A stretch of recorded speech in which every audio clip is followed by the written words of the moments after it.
Hi, Sameema. Welcome back. Yeah, Hora, good morning. Good morning and welcome back to Philosophers in the Therapy Room. And I guess really we are in the therapy room Yes. as two philosophers and two therapists. Yeah, How are you? I'm doing good, and we should welcome all our listeners Yes. to this second session. Yeah, And welcome everyone to our recording of the second session. yeah. So we have a lot of brainstorming about what we want to talk about today, and we both are lecturers, so we understand how we start a Yeah, session with our students. But the idea is we're trying to really not make it too academic Yeah. and too deep philosophical in Yes, terms yeah. of using philosophical jargons. But there are certain questions that, as a starting point, as a philosopher, we need to ask in terms of setting the scene yes, definitely. of why we are here at all. I mean, why do we need to problematize being a therapist and being a philosopher? Yeah. Why we need to think about how these two are connected Yes. and how these two professions can really accompany each other Yeah. and make each other complicated but at the same time complete. Yeah. So the very question is, where should we start? Yeah. And I guess today we're gonna have a very interesting start. They're gonna be a proper philosophical question, Yes. and from a very proper philosopher that really changed the scenery of philosophy. Yeah. But at the same time, as we're gonna explore, really the scenery of the world as we know it. Yeah. That's so true. The whole the world of science or the philosophy world or whatever is related to the human world is really affected and impacted by his ideas and his philosophy. So please start. Yeah, so as Hora was saying, we did a lot of brainstorming and we were thinking where to begin. And I thought that, and we thought that the best start to begin with is mind and body.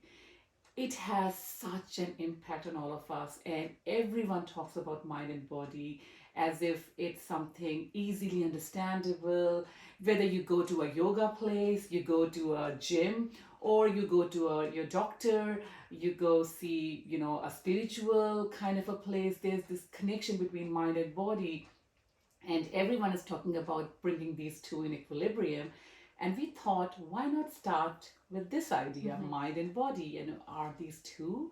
What's going on? We see us. I just see myself. Where is this mind and body coming from? This whole idea. And let's dig into its philosophical depth. And this is going to be the first metaphysical question that we are going to explore. I'm not saying that this is the first metaphysical question that was asked in philosophy. There's another one. We might be able to track that and trace that one day, but we are not there yet.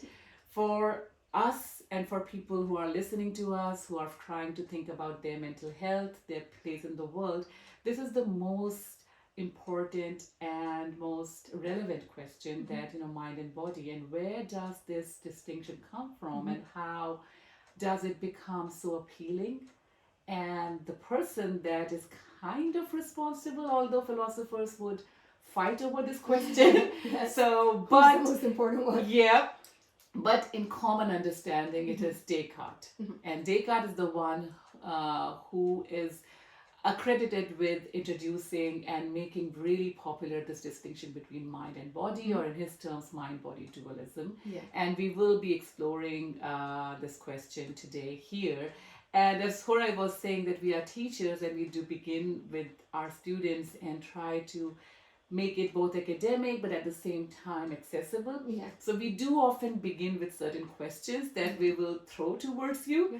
And you can reflect on these questions, maybe pause once we have raised these questions and try to answer it for yourself. And then that will help us, have that hook to look into, why this is such an important point and why it is such a complicated thing. It's something that we think is so clear, everyone understands what's mind and body, but once we start reflecting, you would realize that it's not as clear. The boundaries are not that clearly demarcated. So, the first question that I ask my students is that, do they think that their mind is, or their body is a container, and their mind is something like that is within that container? Would you read the second question, Hora? I guess the second question would be, which one is the first? When I'm feeling something, which one is feeling? Is it that my body is feeling it, or is my mind making it, or making sense of it? So which one comes first?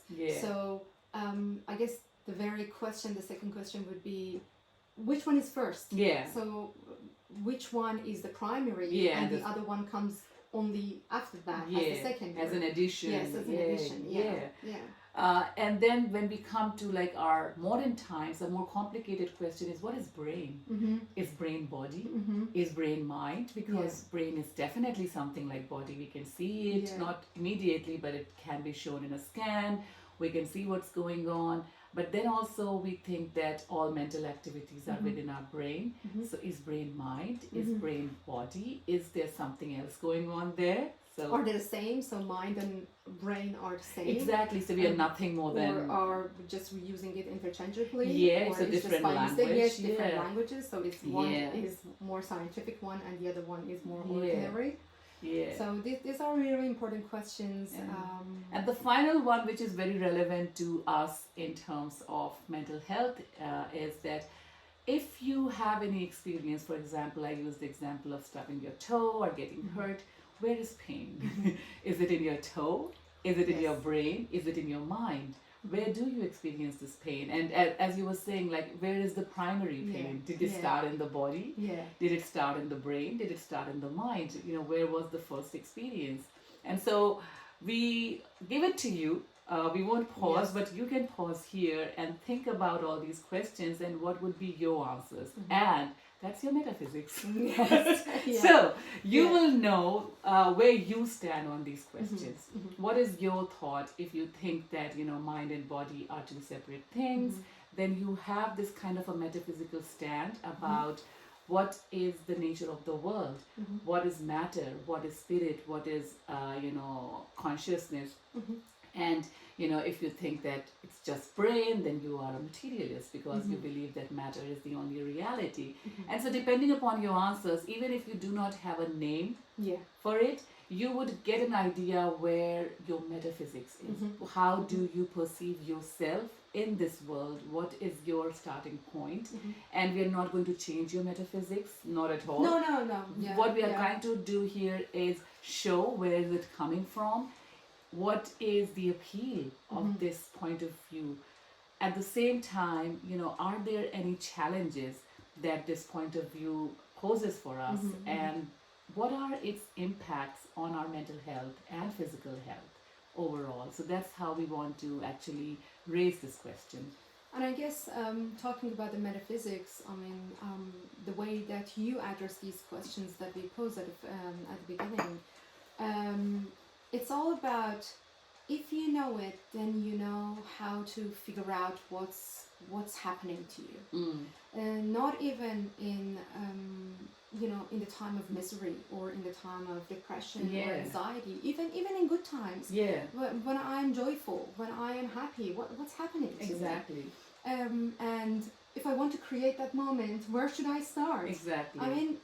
Knowing the metaphysic is all about me having a hold onto what's happening to me, and when I want to have another experience, such an experience, where do I start? So it's about knowing the way, knowing how I map out my being in this world. So I guess answering these questions would be important for you as the audience, and for us, is because it's a way how to start our journey and mapping out where we're gonna go and where would be our destination. So you start with Descartes. Yes, as I said that for better or worse or whatever, he is accredited with bringing dualism, or this idea of mind and body as two separate things, closely connected, but human beings as made up of mind and body, and that work together in a unity. And that idea just caught up like wildfire. And even now, when we actually do not accept that strong dualism, it still has such a strong hold on us. And we will explore that, why it's such electrifying idea. But first I want to go to the origin of how he came up with that. And for the origin of Descartes, we just very quickly trace it back what was happening before him. And I'm not going to give you a history of philosophy, but it's important to know that he's not the first one who said that, hey, there's mind and there's body. It's something that has captivated human thought from eternity. People have always noticed that there's something going on in me that is very similar to everything else in the world. My body decays, my body grows, very similar to things in nature, but at the same time, there's something within me which is very different. I can think, I can actually direct my body into very different directions. So I'm not exactly like a ball or a tree or something like that. So I have some similarities and some differences. And this is such an appealing thought. So human beings have always considered that there are these different aspects within us, and we are somehow different from everything else around us, whether it is just matter or even life, animal life, plant life. And all philosophers have tried to consider and think about it. Some have tried to say, no, these small distinctions are not important. We are a little more complicated, and they are pure materialist. Everything is just matter. Or if you go to, for example, Plato, he would argue that no, there's a soul within you which is trapped inside your body, and matter is impacting your soul, but your soul is pure. It's pure form of ideas. It is rational. You have different thinkers reflecting on these ideas. So it's not a new thought. But, and even if you go to any religious, like, ideas, if you study Christianity, if you study Islam, if you study Buddhism, Hinduism, all of them have this idea about this pure soul, this pure spirit, this pure consciousness, and then this pure matter, which is body, and somehow these two are interconnected. So Descartes is not the first one who thought about it. Now the uniqueness of Descartes lies in somehow making that idea of soul or mind very different from how other philosophers did it. Especially religion. Especially that's an important point to note, because it's at the moment in time, if you place Descartes, it's after Galileo. It's after those ages where people were burnt for saying things, in all over the world, whether you go to Islamic world or Christian world, in terms of Western philosophy, I'm saying, where people are using scriptures as an authority to prove ideas. As an evidence to the reality. Exactly. And so Descartes says, okay, hang on a minute, we say that, God sent his soul into us. Aristotle says this, Plato says this, Aquinas is saying that, Ibn Sina is saying this. So everyone is saying something, and they are bringing logical proofs. However, each of them have a proof for their position, but also others can criticize them and can easily reject. In fact, the same system can ask questions about your own positions and reject it. So there are too many contradicting things even coming from scriptures themselves. So he said that before we say anything about what I am, first of all, let's try to find out what are going to be our criteria of knowledge. How can we say that when I know this is justified? Do you want to add something here, Hora? I guess here, how I understand Descartes is the way that he formulated the question. So the core of the question is not a new question. Is the inquiry of a human being, of a mindful human being. So the concept is not new, but the formulation it's a very unique way of formulating it, because it's not about I mean, Descartes is not talking about which one is real. It's not about the reality of I need to stick to one and get rid of the other one. And one of them gives me pure reality in terms of knowledge, and the other one is just amalgamation of delusion and reality. So I don't think about that. But the question is, how do I know which is right? Which one is right? Exactly. So it's a question of, well, I would say the name. It's a question of epistemology. Yeah, exactly. That's the new term that we learned today. So it's about how do I know that what I know is true? Yeah. So it's the question of truth. Which one gives me the truth about existence, about reality? Yeah. Is it whatever I get from my body gives me the reality, or give me the truth of the reality, or whatever I get from my mental activity or my mind? So the very formulation was a unique way of formulation and formulating this question. Exactly. So it's a question of evidence. How do I know something that I know I really know it? Yeah. And nobody can reject it. Yeah. So this is the basis of my knowledge, and I start from that very basis and foundation. Yeah. And since we are talking about like this question, I just want to highlight this is also a very purely human thing. We human beings are logical beings, and although our logics can go awry, we can do it in a wrong way, but we are always trying to be, when you argue, for example, in the past, human beings said that the goddess is angry with you, that's why you get chicken pox. There is a logic. So even the logic is unscientific, but you always try to find a reason, a connection. Cause and effect. Yeah. And we always have this try to attempt to understand the evidence behind our knowledge. So that is again a very, very human thing. So philosophers are not trying to do something new here. Whenever we claim something, we claim that we have an evidence for that. Yeah. But the problem is that in common sense, we do not search the connection between evidence and knowledge. We are biased. We accept what feels right to us without attempting to actually question the evidence. And that's where philosophers try to kind of put everything into different boxes and say that, okay, in our life we accept evidence, but when we are writing as a philosopher, we need to check everything.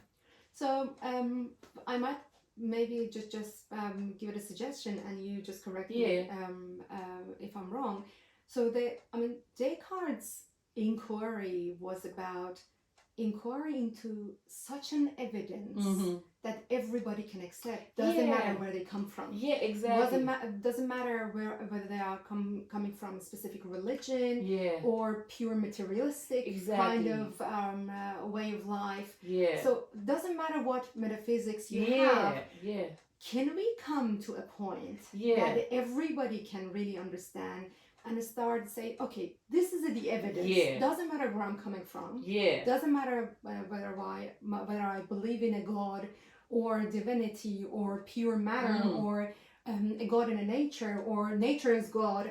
Doesn't matter. Exactly. But I say something and the others will understand it because we are building on something that we all share. Exactly. So, I think that's an extremely key point here to remember, that what Descartes is trying to say here is that, hey, authority that we have been using in the past is really problematic. Yes. Because, Aquinas says so, Aristotle says so, but why should I accept what he says or she says?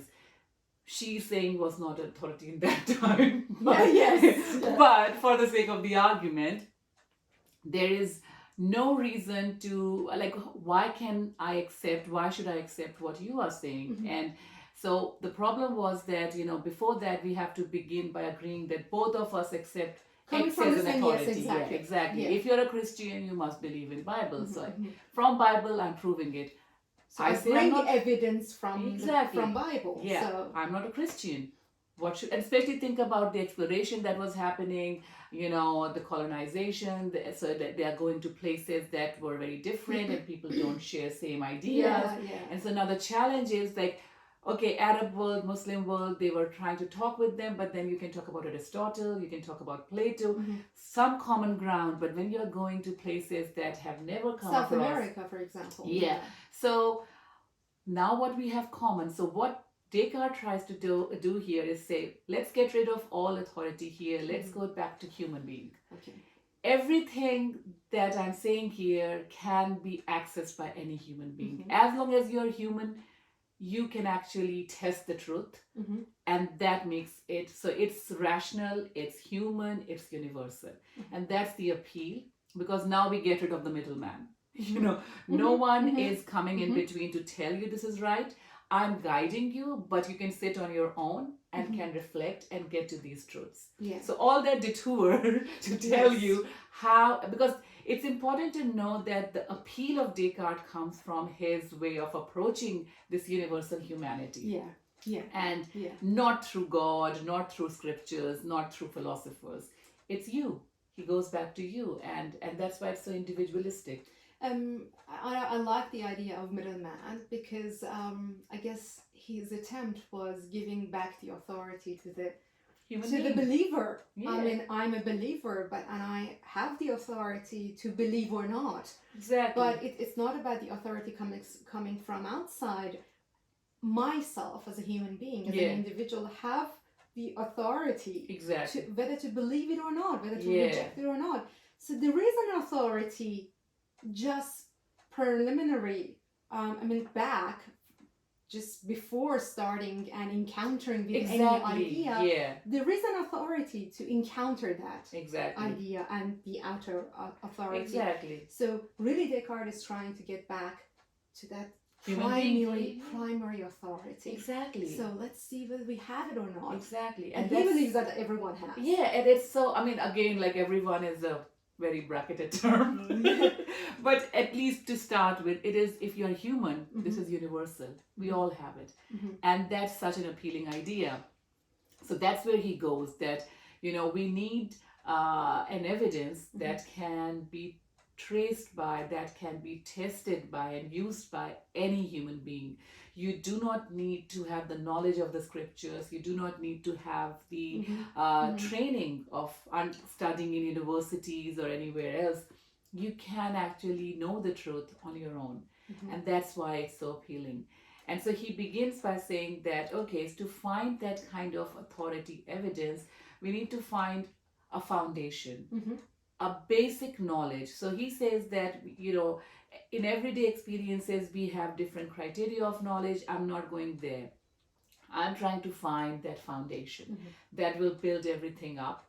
And for that, I need something which is beyond all doubt. So that's his idea, that we need a truth to be acceptable as the foundation for everything else, as a truth which is beyond all doubt. Now, that is a very tough condition to fulfill, because doubt here is not like, oh, I can see this cup right in front of me, it's beyond all doubt, because that would be so easy.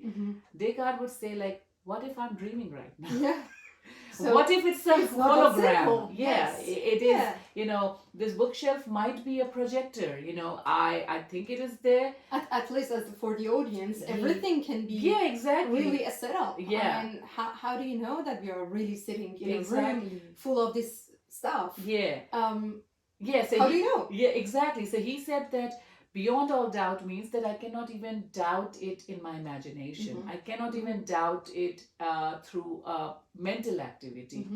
And he says that once we start looking at it, everything that we experience can be doubted, because you might be living through a perpetual dream. And this makes more sense to us than it would have to Descartes' contemporary, because all of us have watched Matrix. And we might be living inside a vat and everything is just a simulation. Nothing is real. So that is something you can easily understand. And so Descartes' idea is that what if that's going on? And he goes to the extent where he says that even mathematical truths that we think are okay, they are not real truths about the world. They are logical. Total abstracts. 2 + 2 = 4. You don't need to prove it. Your mental activity tells you. And he uses a very interesting metaphor here. I mean, of course, he's writing in a time where he says that, people would say, oh, God created you, and God would not create such a faulty being that would calculate wrong or things like that.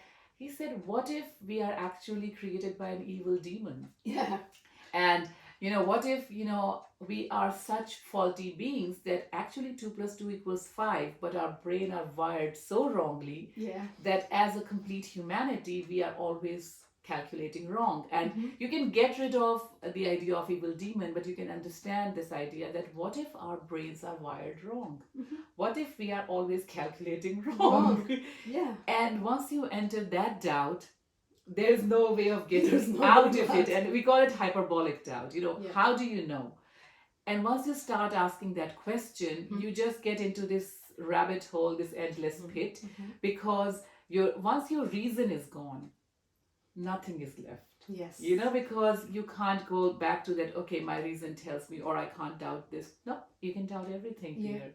Yeah. So it feels like that, Descartes dug himself a hole that he cannot get out of, but he was a cunning man. Yeah. He had the conclusion before he started, but he just wanted to lead you on Mhm. this journey. Mhm. And then he says that, okay, but hang on, all this is going on and I'm doubting everything, but there's something which is constantly there. Mhm. Me doubting everything. Me here is not this body, but this inner experience. Mhm. And he says that throughout my life, I am never without this experience. I have always had this experience of my awareness of me being there. Always this sensation of me being there. Whether it's a physical experience, whether it's a mental life, whether you are dreaming or sleeping, this inner life is always there, which brings him to the idea that this must be true because it's not logical. It's this direct awareness of me being there. And so this existence of me must be there. And that which kind of has become a very famous dictum. Would you say that, Hora? Yes, cogito ergo sum. Yeah. So, who is the doubter? Yeah.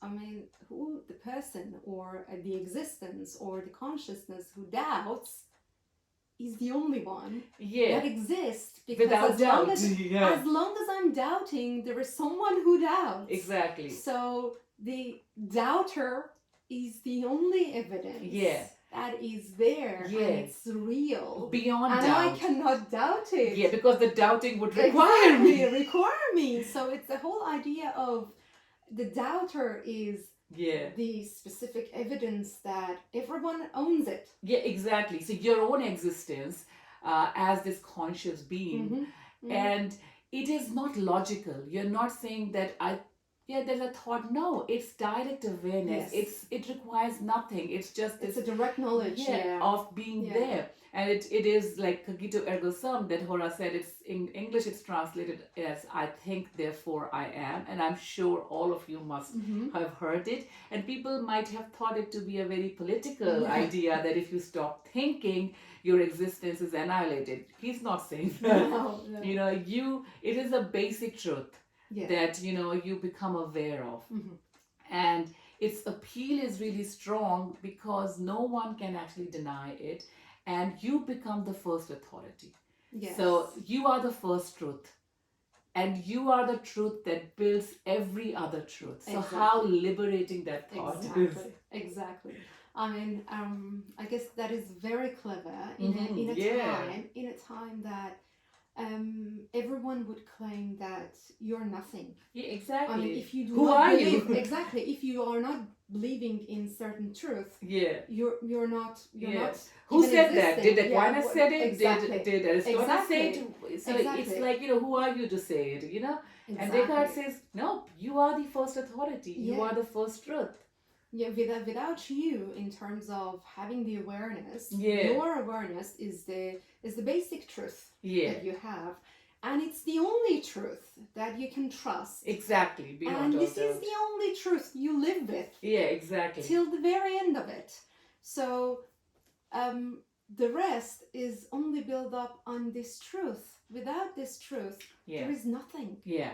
I mean, having this individuality back, I think it's a very strong point of time in philosophy, in the history of philosophy. Exactly. And I guess because it was so strong, giving back the authority to the individual, it could be, or it's regarded as a turning point. Yeah, exactly. As a paramount in the history of philosophy. I mean, he's called the father of modern Western philosophy because it's just this moment, and again, like these are like people become iconic, but they're not alone. So it is the spirit of his time, and he is part of a bigger picture. But this idea, the way he presents it so crisply, captures the spirit of the time, where you can imagine scientific discoveries happening, and then this trust in human understanding, human rationality, and then he brings it back to the idea that you are the authority, you are the starting point, and everything else is there, God, scriptures, because of you. It's because you're there to perceive it. Exactly. So to experience it. And they are accepted as long as they fit, or as long as they conform to your rationality. So to the measurements of the rationality. Exactly. So they are not the authority. You are the authority. So authority is within yourself. And so that's why this is way more captivating than especially to modern mind, and even to our times, because we got rid of the soul or a spirit that is descended from above and somehow entered your body, and then God created it. We still have that narrative, we still believe it, but now we have tied down that soul to this very first person authority of myself. And that's where Descartes' appeal lies. Sameema, I guess we really started something, the question of dualism, when we were talking to each other. Because we had something in mind. We really started the question to say that how appealing the question is, and because of this strength in this kind of giving back the authority to the individual, to the I, to the I, that lasted and colored the whole scenery of philosophy, sociology, even medical medicine, sciences, medical science. I mean, the whole idea of science, really. What we have as science is because of the discovery of the I. I mean, I is there, and I has the authority. And because I is the only authority, if I knows something, then it's the truth. So we had this in mind, that the strength is there, and there are some damaging side to this strength and to this power that I guess we really need to think about. Do we, I mean, with all this strong power that the I is invested in I, are there any problems? Are there any negative sides? Are there any shortcomings? And how about thinking about that? Maybe just problematizing this authority. We can now think about, okay, so in his original process of doubt, Descartes begins with doubting even my own existence, my own body. What if I don't have a body? What if I'm just, nothing? And then he proves the I. So now where's the body? Because this is pure I. And that's very important to think about, okay, how does he bring the body back? And I mean, he has a whole process. He brings everything back. God comes back, a benevolent, perfect God comes back. The world comes back. Everything comes back. Logic comes back.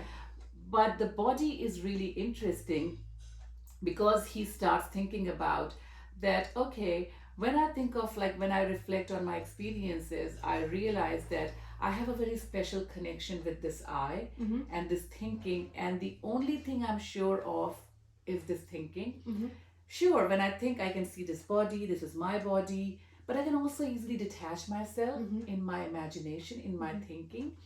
And this shows me that I'm more my mind and less my body. And if I can say these two things, my mind, my body, there must be two things. And the more I start thinking about it, I can notice that they have very different qualities. Mm-hmm. And if two things have different qualities, they are two things, Mm-hmm. not one. Mm-hmm. So this is all metaphysics, you know. Yeah. So if, for example, this phone has different qualities and this one has different qualities, so you call it a cup, Exactly. and there's a phone. And the Yeah. characteristics But- are different, and Yeah, that's why I come exactly. to. Yeah, so but there's a cup on Hora's side, they have different qualities, so we call both of them cup Yeah. and not phone. Mhm. So he starts working through those ideas and he says, like, what is mind? It's purely mental. Mhm. I cannot feel any extension, like, Mhm. you know, it's not in space. It has undivisibility. So like Mhm. my mind is like one thing. Yeah. And I look at my body, it's divided, it takes up space somewhere, you know, it grows, it shrinks. None of that happens to my mind. Yeah. So Mhm. they have such different properties, so they must be two things. Mhm. But at the same time, I feel that they impact each other. Mhm. So he doesn't say that I am like a driver sitting in my body. Mhm. He says they are a union, mind and Mhm. body are a union. They interact, Mhm. they impact each other, but at the same time, they are two separate things. Things. And that has such a lasting legacy Mhm. Yeah. because it just set up us on a path where body is separate from mind. Totally different path. They interact, they connect, but it's a different thing. And you can work on the body or you can work on the mind. And you can actually work on this split very well and you can focus only in one area. And And sometimes you still survive. yeah, exactly. And, Yeah. and you can still, like, he used to even think that, you know, by focusing, especially mind becomes so important for him that he said that you can sometimes even cure Mm-hmm. physical issues. In fact, Princess Elizabeth wrote to him about her, now what we understand is depression, that these thoughts, and he said that with positive thinking, you can actually fix all of that. Wow. Mm-hmm. And I think she was talking a little bit about her health issues Mm-hmm. and how they are causing Uh-huh. those thoughts. And he said that you know, he could fix his cold Wow. by positive thinking. Wow. Interesting. And 1700. yeah, so it's a really, like, you know, important idea. Mhm. And the way it impacted the development of medical sciences, and then later on, you know, psychology and mental health and psychiatry is still evident. You know, even if we deny his dualism entirely, Mhm. we deny the idea that mind and body are two separate things. The imaginary, this image, this kind of myth Yeah. is Yeah. so relevant and so living. And I guess the very disciplines that you named, psychotherapy, psychology, psychiatry, I mean, why they're there at all? Because of this dualistic understanding exactly. of mind and body. And these type of setting two sets of evidence Yeah. for each of them.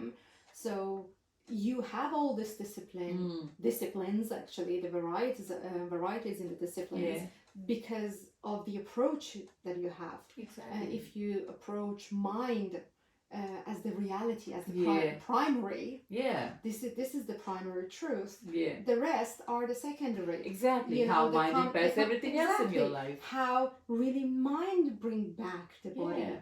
But if you see the body as the primary, Mm. because you can see what's happening in the body, and you cannot see things and measure what's happening in your mind, then you put the body, as the primary. Yeah. Then that is a totally new Yeah. kind of avenue to pass on. So I guess Descartes really set an important kind of division, but Yeah. at the same time, because he gave back the authority to the individual, Yeah, it's a point of Yeah. time. yeah, definitely. But when you're thinking about how after Descartes, the question was there, and Yeah. he really created this gap that mostly after Descartes, philosophers were trying to fill the gap. Yeah. So how you want to connect? Yeah. If you created two different things, Yeah. how you want to connect them back? Yeah, exactly. Are they, one of them is the primary and the other one is the secondary? Yeah. Or that they are evolving together?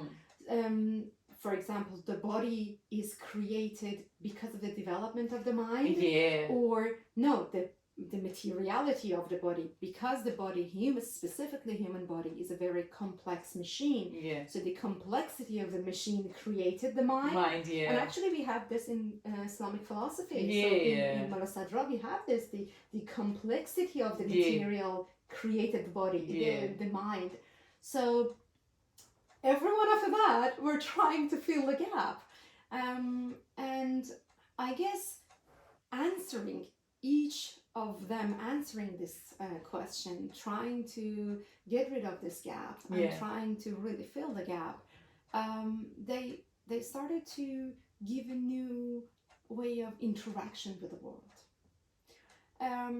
And I guess our question would be, for the next step, would be, okay, if he decided to create these gaps in terms of creating different world of interaction, various worlds of interaction or dimensions of interactions with the world, the question is why we are trying to get rid of this question at all, why we should problematize this question, why we are thinking about this is there is a shortcoming here. I guess the shortcomings of this kind of questioning and putting the evidence only on the world of mind is our experiences. How we can understand our experiences. Can we really think about two different experiences or two dimensions of one experience? How our experiences are really become meaningful for us. How we understand our experience. I have my bodily experience. I have this experience of touching the smooth surface of this sofa.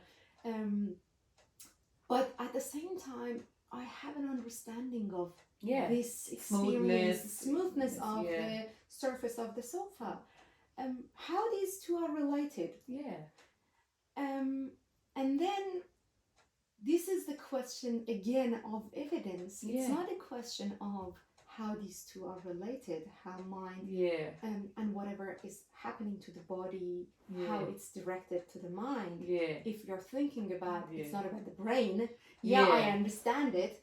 It goes through my nerves, and my nerves we can break it down all. Exactly. It's not about that.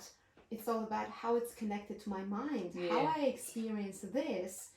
It's not two different experiences. It's only one experience.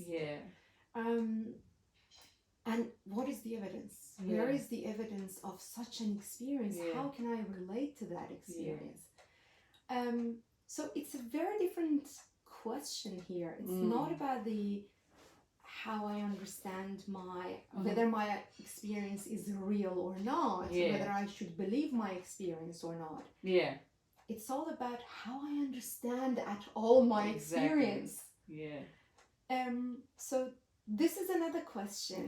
But at the same time, if you are thinking about two different avenues, two different perspectives to this question, then you think about, okay, so how about my experience? Should I say I have two experiences? Should I have think about an experience with different layers? So multi-layered experience. How I would understand the experience. And I think that's where we can always go back to Descartes and say, okay, hang on, we are with you. That you can doubt everything, but this doubting process, it cannot be doubted. Agree. Then why do you stop there? This is your first truth. Stay with it. Okay, you are thinking, okay, you are feeling things, you are experiencing things. I can doubt that right now I'm not sitting on the couch, it's all a dream. That's okay, but all these sensations are coming to me. I'm feeling some smoothness, I'm feeling, there's a taste in my mouth at this moment. I feel a temperature around me. I feel some other things around me. So even if none of that is real, why are we leaving it all out? Because what Descartes also said was that, mind is never empty. I Mhm. can never Mhm. find myself without a thought, and I can never find myself but with a thought. So, like, Yes. the idea is that your consciousness is never empty. Yeah. You never have this. We want to meditate and get to this pure moment, Mhm. but your consciousness is always, we say, content. Yes. There's something going on, and we can doubt, okay, there might be nothing around me, but my consciousness It's is consciousness never of something. Why are we losing that something? Yes. And because the important thing here is that whether we agree that body exists or not, that something is coming through the body. Yes. The taste in my mouth, the sensation of my finger, the temperature, all coming through my body and my senses. Mhm. And I cannot actually remove that from that consciousness. So why do we do that? Let's stick with the first truth, the cogito. Yes. And yes. that's where Yes. our phenomenologists Yes. come in. They say, Exactly. let's stay with the first truth. Yeah. Let's not leave the first truth behind. Yeah. So you accept the reality and the truth of the I, yeah. the doubter, the person who doubts, or the consciousness Mm-hmm. that doubts. But as you said, our minds are never empty. Yeah. So there is a content there. Yeah. So in phenomenology, we'll say there is something that we are thinking about. Yeah. We are conscious of something. Yeah. We are always conscious of something. Yeah, exactly. So this is another truth. Yeah, exactly. That we totally forget about it. So what is that of something? Yeah, that of is important. That of is important in this question of experience. Exactly. Because that of something, the whole being conscious of something, is the experience. Because you never find your pure consciousness. And so if consciousness, of course, the consciousness is a constant, the thoughts are changing, but one thought or two thoughts or three thoughts are always there. Mm-hmm. And so we cannot say that this sensation is always there, but some sensation is always there. Mm-hmm. My body will always be aware of some temperature. Something will be there. Yeah, and I guess even thinking about a dream. Yeah. Dream doesn't have any materiality in terms of but the perception of the world, the material world. But there is something. Yeah, exactly. The content is there. The content is there. And you cannot say that the content is not important. Content is changing. I is constant. That's true. But even the presence of the content has to be acknowledged, and then reflect on the relationship between I and the content before we jump to anything else. And for the phenomenologist, that content actually gives us the real picture of experience, and that should be our starting point. This is our reality, because that will tell us who we are. Exactly. And this is what we call reality. Exactly. We are all the time conscious of something, but that of something is what makes that something is what is making our reality. Exactly. Our reality is this interaction with that something, exactly. My consciousness interacting with that something. Yeah. So really, when Edmund Husserl in 20th century put this question or posed this question that let's get back to the things themselves. So this getting back to the thing itself is the content of the consciousness. Exactly. What is it that we are conscious of? Exactly. And this is what he calls phenomena. Exactly. So we always living with the content of the consciousness. Exactly. Just think for yourself. Can you ever have an empty thought? Yeah. Can you have, we are tired of our thoughts going, and the things that we do to actually rid our minds of thoughts are like coloring, because then you're focusing on something else. You're changing the content. So because your brain needs content, your mind needs content, and that content is actually equally important as the mind. And so in a way, remember that we started with that what is beyond all doubt, and what phenomenologists are saying to Descartes, that see, I is beyond all doubt, but at the same time the content of experience is beyond all doubt. And so let's not focus on whether this shelf is actually of this color or not, but rather how do I experience the shelf? And Yeah. what does that experience tell me? Because I cannot go beyond this experience. So let's just stay with the experience Yeah. and explore the experience that will tell me about me and also about the world around me. And that's all we can know. We Yeah. cannot claim that God created Exactly. this world this way or Exactly. that way. This is how I experience the world. Now, I think that's a very interesting point about Husserl and phenomenology. Is he says, I do not doubt the reality. I accept the reality that there is a real world out there. Yeah. This is the very field that we all experience within. So it's not about I'm doubting the reality. No, I'm just let's think about that we accept the reality as it is. We have a natural world. We have plants. We have the whole settings of the way that we are relating to the world. So I accept it, but let's see how this reality become the content of the consciousness. My consciousness. And then when I relate to that content, what's happening to it, where it goes. Yeah. And this is coming back to the very things that the human being owns. Their consciousness and their experiences. Yes. So this is the only thing that we have as human beings. Yeah. We only have our experiences. Yeah. We don't have the reality, but actually we have the content of our consciousness, which is coming from, it's feeding. From the the reality feeding this concept, this content. It is the content. But this is the only thing that we have. Exactly. My interaction, or the consciousness interaction with the content. With the world, So I guess the question of phenomenology really changed the whole scenery in terms of, yes, you have the authority, but let's think about what the authority does to the world and to the content. Yeah. And this is what he called the life world.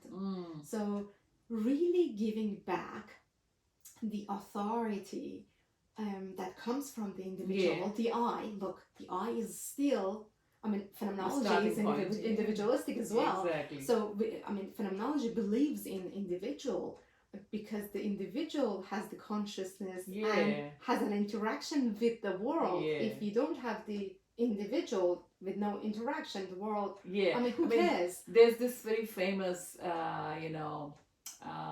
kind of metaphor that when you look through a telescope and look at the vastness of this, universe, it's still that eye at the other side of the telescope that's looking. So that's your starting point. Yeah. And it's really You're important. the observer, So your observation is the starting point. Of course, you are not as big as the universe, but that's your perception. That whole world is contained within that iris of your eye. So that's where, that's what we mean by authority. I do not make it exist, but for me, it exists from my experience. Yes. So my experience is what matters here in a way. Because I experienced that existence. Exactly. So that's the starting point. So individuality is still there, but what that individuality does to the world and how it connects to the world makes the individual's world. So the world that we experience is not the world that is outside. It's our world. It's the world that our consciousness with the interaction with the outer world creates. So, and this is the world of meaning. Or as I said, the life world. We are living this world. The world that is created by the experience. The meaning making, the sensations. There is no moment of an experience, even the perceptual experience of me touching this smoothness of the surface without a meaning. When I'm even touching it, I have other stuff that's going around. It's not about only the touch, it's a meaning that is attached Even to saying the that it's smooth or rough, it's meaning giving. Yes, it's giving a meaning to this to this touch. Exactly. So we are living the life world, our life worlds, and that it's in the connection with the consciousness with the outer world. Yeah. But this is the prominent reality. Yeah. This is what we call reality. Yeah. The reality of the experience. Yes, something is out there, but I'm not in a direct interaction with that. Actually, I am living and having an interaction with this consciousness and the content of it, and whatever is created within this interaction. Yeah. So then this is a totally new story. Yeah. Because many things come back to this world. I'm not questioning the authority of this world the way that Descartes could question. Yeah. I guess me is there because of the consciousness. Exactly. But what's happening to the me becomes important. Yeah. Exactly with the same amount of importance of the I. And then everything changes. Yeah. Then my perceptual experiences becomes as important as my spiritual experiences. Yeah. Because my body in pain becomes important as the experience of the pleasure of eating good food. Yeah. Or watching a beautiful painting, Yeah. exactly, an artwork, or listening a beautiful piece of music. Yeah. So everything becomes important, almost the same, with the same weight of importance. Yeah. Because these are belong to me, and this is my world, and this is my reality. And I guess this is the moment that everything comes together. Yeah. And I think really the gap started to fill up. Yeah. And this is because the question becomes back, gets back to the experiencer, the individual, and the experience of the individual. I think it's so important, like in philosophical language, phenomenology is a different turn. It took things in a different direction. But when we think about its connection to mental health or physical health or the way we live in the world, it is so relevant, because what happens here is that now we are not questioning, or in a way, now we don't look at ourselves as the knower, someone who knows the world, but as the experiencer. And that shift is so important, and you would be able to understand it the more you reflect on it. But I'll give you a very ordinary example that Bonnie Mann has given in one of her writing, that I might be getting a couple of details wrong here, but just content is important, but you still get the point. That she said that she was running, she moved to a new city for her work, and so she was running in the morning, and there was this old tree trunk which was like dead, and it was a stump, and she thought that that was a rabbit, like a big jackrabbit, like the wild ones. And she just immediately realized that no, it's a stump of a tree, and she started running. Now, in philosophy, we call it illusion. Yeah. When you look at a rope and you think it's a snake, it's an illusion, and it's a mistake in your knowledge, in your perception.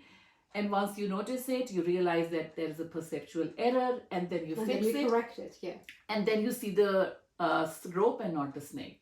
But she says, I go running the next day, I still see the rabbit.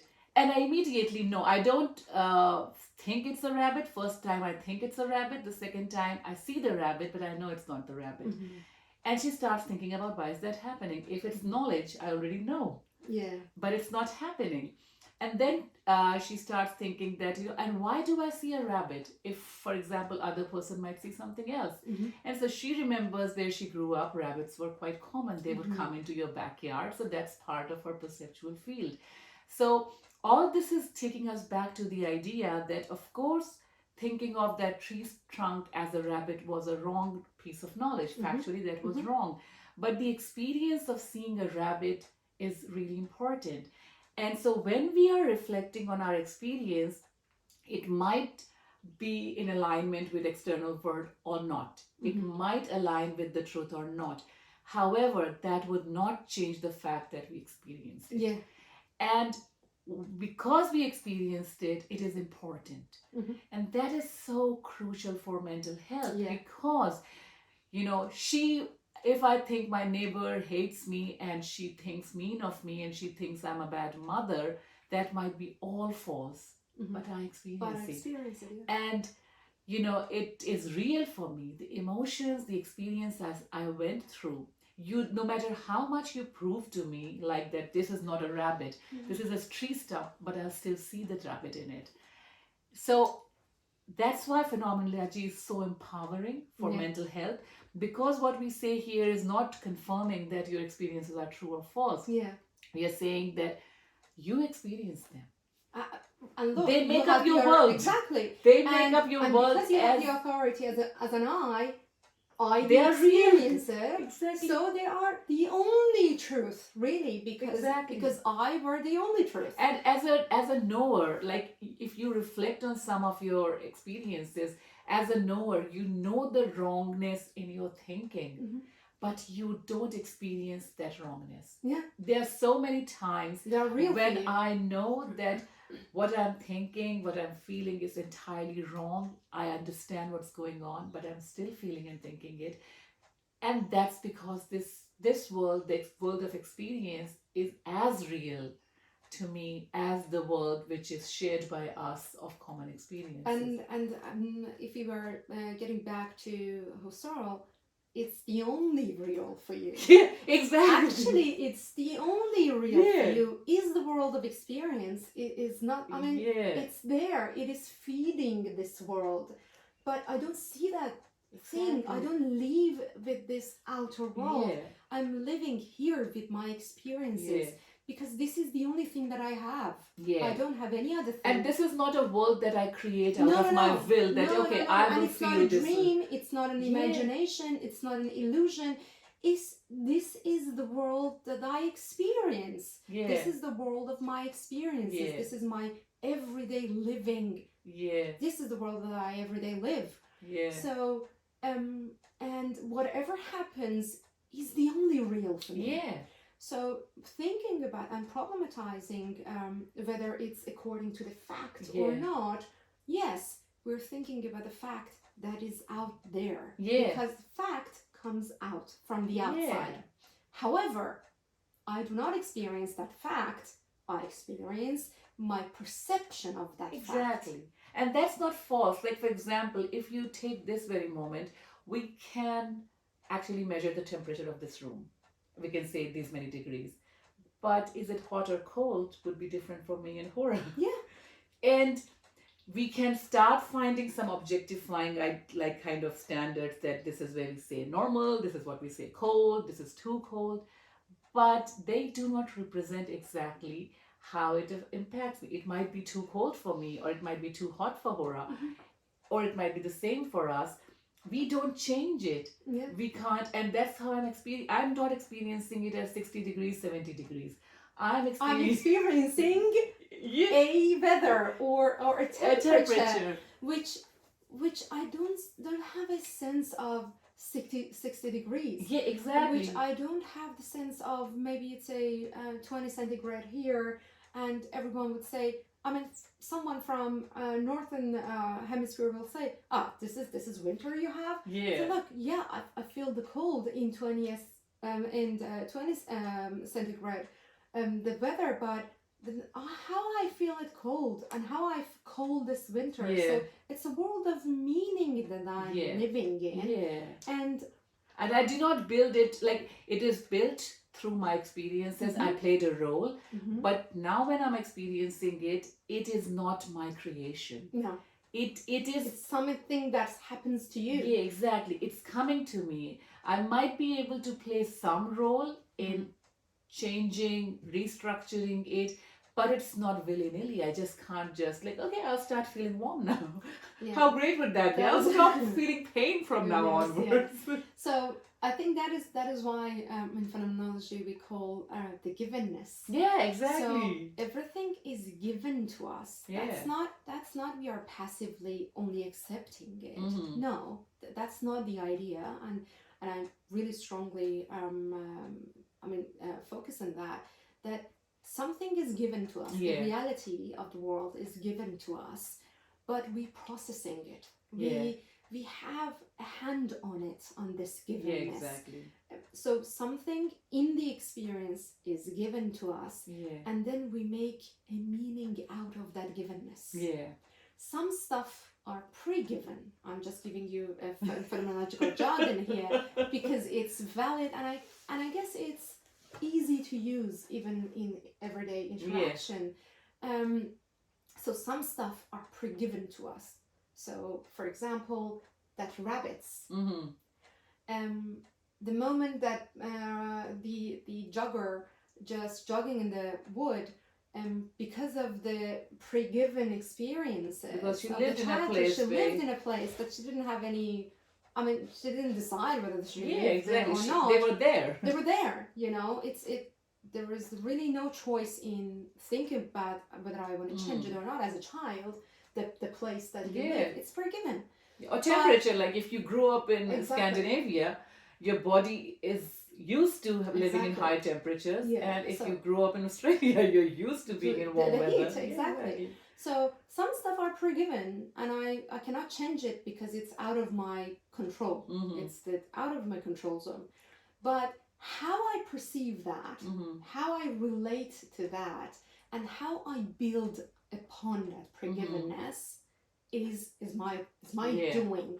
You know, it's a way that I connect to that pre-given, and then I start to build upon that. Yeah, it's kind of an interaction between me and the world. Exactly. It's not like, the world gives me and I respond to it. Yeah. And sometimes that also shapes what comes to me to some extent. And actually, I'm only responding. Yeah. But this is not a passive response. Response. It's an active response, because it's not like a mirror that the world giving me something and it's reflect back the same thing. It's not about reflection. Something happens to that givenness of the world, and then I respond according to the way that I make meaning out of that givenness to the world. Our behavior are only the responses. So when I'm thinking about something like CBT that we do to our certain time with our clients, cognitive behavioral therapy, what is doing this is we only concentrate on the intellectual property of the givenness. So what is it that I can experience with only as an intellectual being? The fact of the outer world. Whether whatever I experience is according to the fact of the outer world. We as a therapist, we do not want to change the way that you experience. We're trying to say that do you have evidence to accept whatever is given to you? It's only the matter or like of there are more than one questioning. meaning. Exactly. So there are more meanings you can give. Exactly. Is there any evidence out there that support the meaning you give? Support the meaning, support the way that you interacted, support the way that you have responded. Do you think there is a parallel kind of... It's a very intellectual way of breaking down your experience and finding evidence in the factual world. I think my neighbor thinks that I'm a bad mother. Okay, what's the evidence? She made the face that other day. She did this.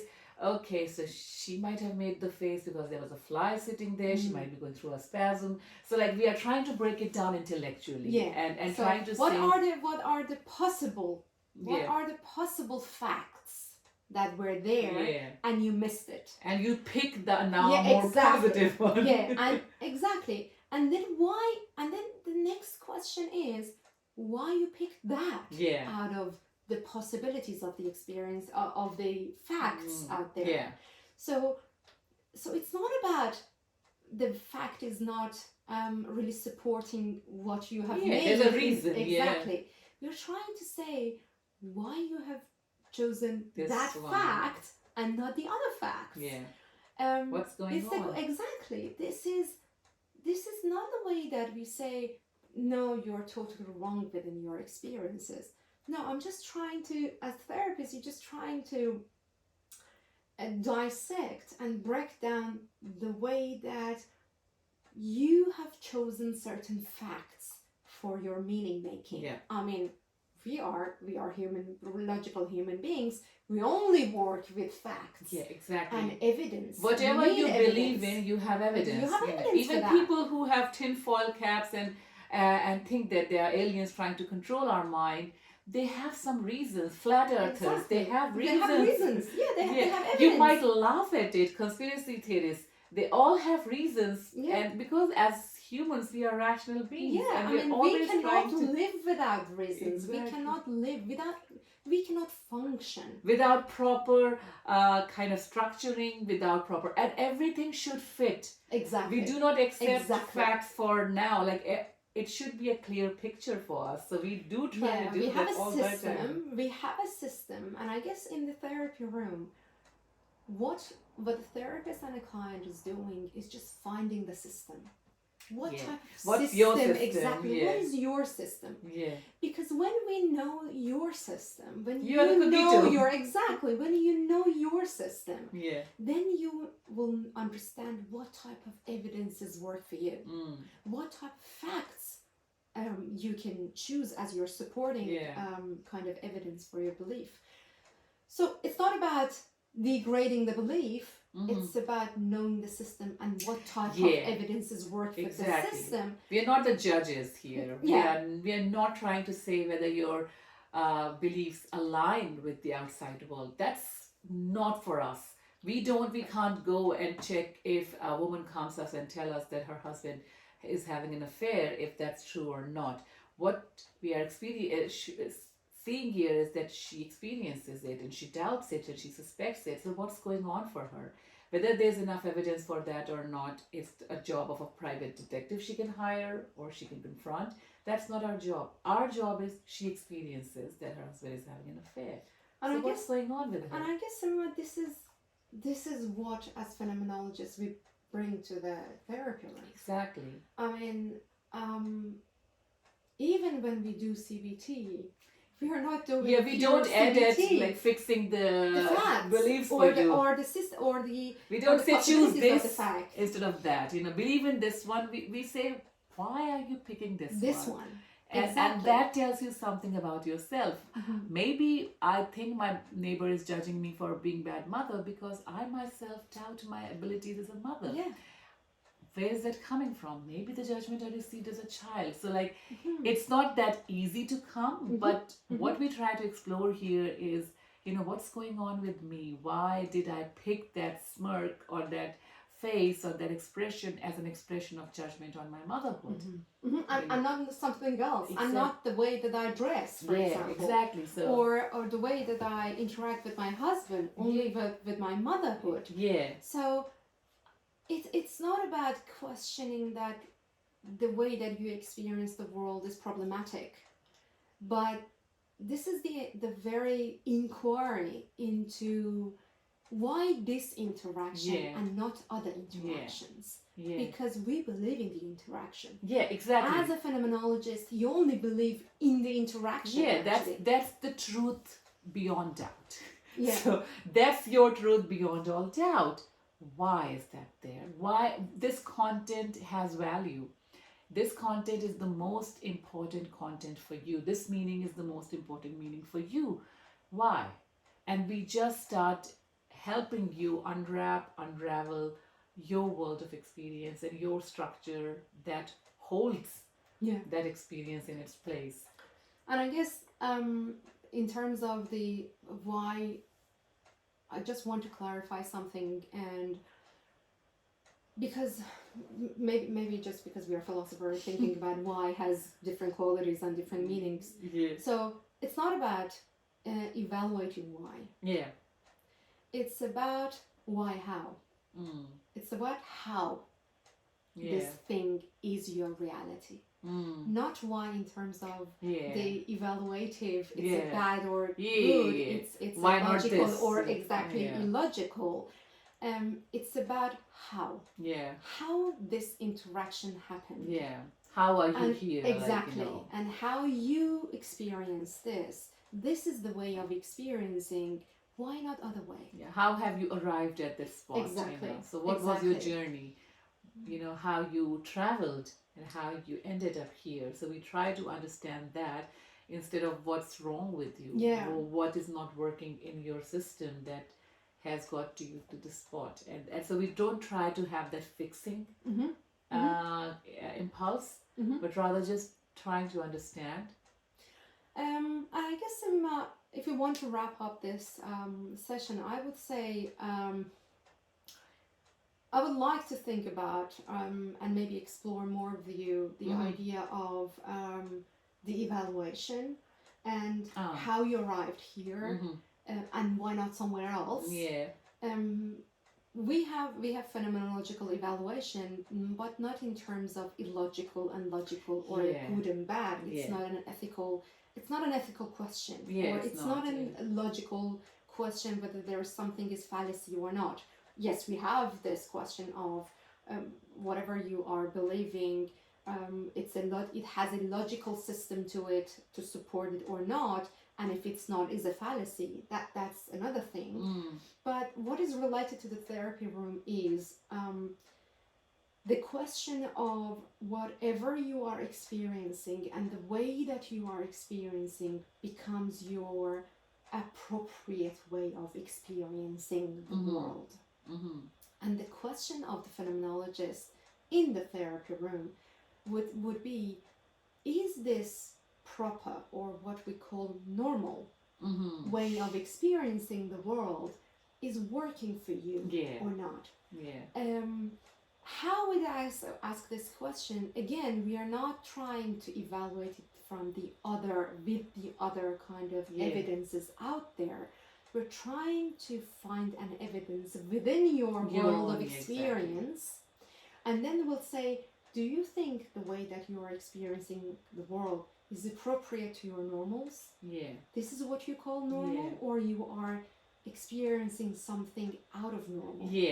So I guess I would love to explore that. I think that's a very good way to think about it, is that we want to be in equilibrium as human beings. We want this structure, and we notice distress, uneasiness, uncomfortableness because there's something not working within my structure.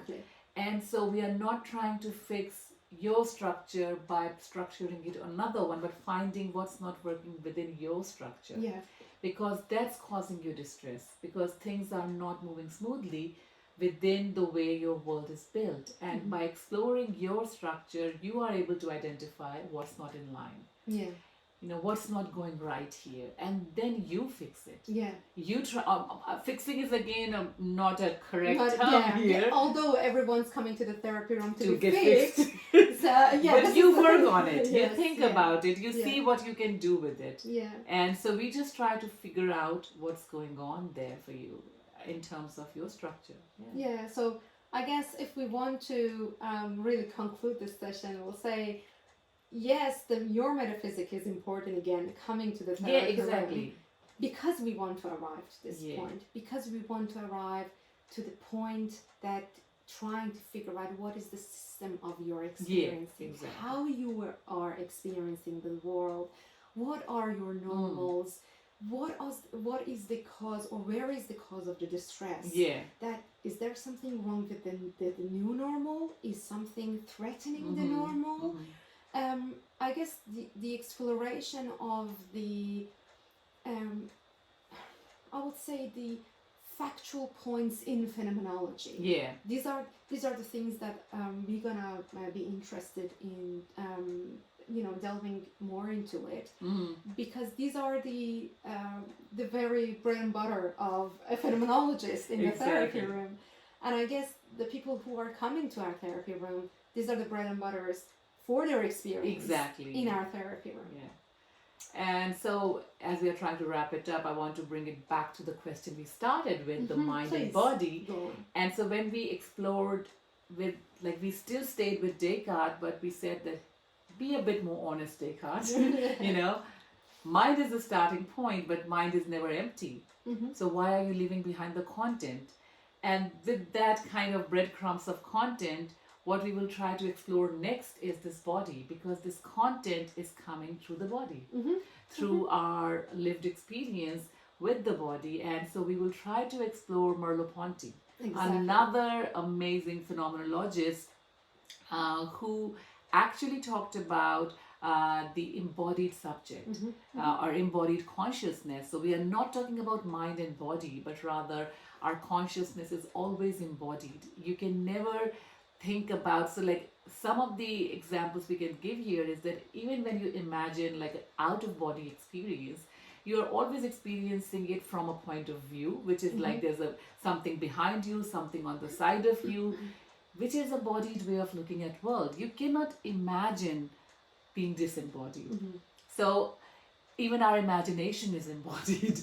So that's where, we get to the idea that, of course, cogito, the starting point is this understanding of ourself as the consciousness, but this consciousness is always a consciousness of something, and this consciousness is always embodied. So we cannot split it.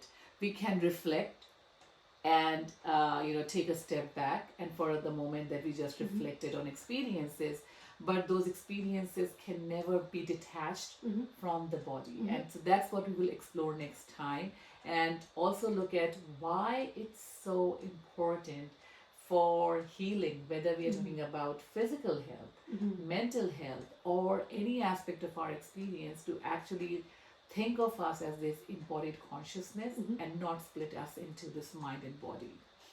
So that's where I think a good point to wrap up today's session. Yes, Sameema, thank you so much for really opening up this idea of mind-body dualism and Descartes. I mean, Descartes is a big fish here.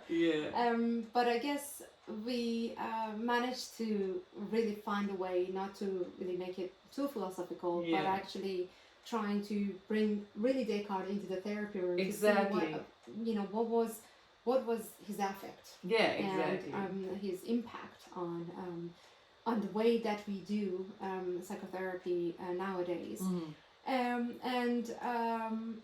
Again, thank you so much for coming back to this podcast, to listening to us, and we are hoping to get back to you again the first Monday of July. And thank you. Bye. Goodbye.